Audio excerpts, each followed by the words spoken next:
This is Margaret Kuhlman from Soul Astrology. Aquarius, a water pourer, although it's an air sign. So the water that's being poured is not really liquid, more energy. It fits the nervous energy in our body. Uranus rules Aquarius and stands outside the boundary of the visible solar system shown by Saturn. So it's about freedom.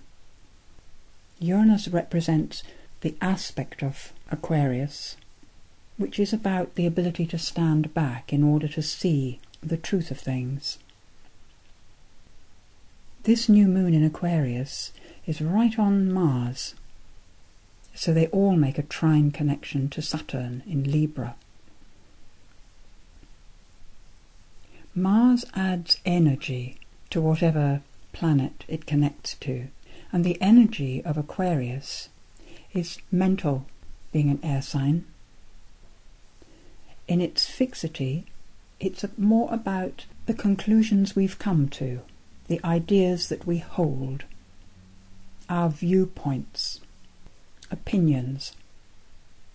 Saturn was the old ruler of Aquarius, so within the thinking, although it may be pushing into the future and the unknown in its intention, there's a tendency for the thinking to be quite traditional.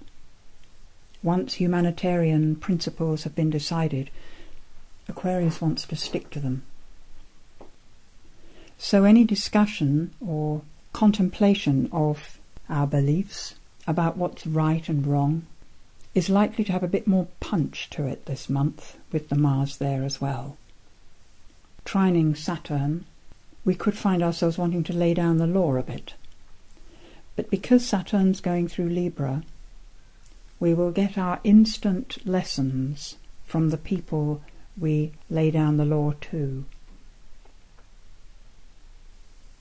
When it comes to communication, the words we choose and the thoughts we will be considering, Mercury is at the end of Capricorn.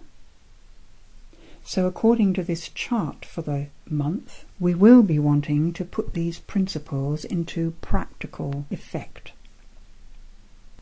The green lines, the sextiles from Mercury to Uranus and Jupiter, show that some of these ideas could be quite unusual and inspirational even. With the Jupiter, possibly everybody having their own ways of doing things and wanting to put those ways into effect. So the struggle with ideas that Mars may be representing could be because we all think we're right, with Mercury in Capricorn ruled by that diplomatic Saturn. I think there's every possibility of discussion being able to sort things out. However, at the beginning of the month, with the Venus still going through the last degrees of Sagittarius, at right angles to Uranus, we may in quite cavalier ways separate ourselves from relationships that could prove growthful and that we might later regret. So let the spaces you take be temporary rather than permanent. By the 4th of February, Venus is in Capricorn also, and moving in that first week over the North Node and Pluto. So it's through our relationships that we will be in touch with what is appropriate at this time. To separate from a relationship too soon would be to miss that learning, miss the connection. A pity. Also, Venus is making a beautiful connection that sextiles to Neptune and Chiron. So it's through relationships that the spiritual healing can take place. It's because of the struggle with others, the struggle to discover a loving way through, that we draw towards ourselves, that we attract angelic help. The relationships that we have at the moment can be catalysts for our own healing. So Jupiter now is in Aries and will be until early June, rushing ahead, trying to get to the future, plans and expectations and desires for what is to be. Expectations are the root cause of disappointment. If we can avoid clinging to an expectation that we hold even unconsciously, we don't have to be disappointed, which is a waste of emotional energy and blinds us to what we have. So as well as rushing into the future, Jupiter in Aries also has another ability. Aries is the ability to be absolutely focused in the moment. And Jupiter expands this.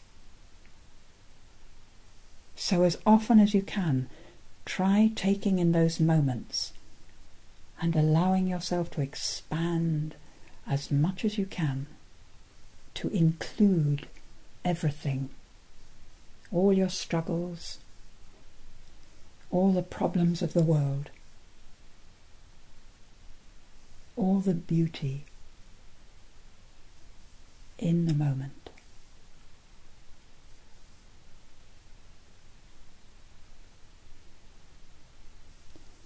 The contemplation follows. Love is the only thing deep, powerful, tender, connecting, sweet, expanding, all-embracing. Consider for a moment why you would strive and strain for anything else. Now check what you normally strive for and see in what way it serves love in your life.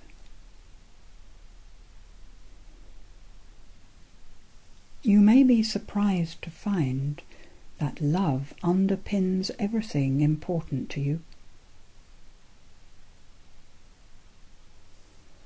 It only remains to remember to hold the loving in the work as you strive for your important result, and all things will work out according to your sweet soul's desire.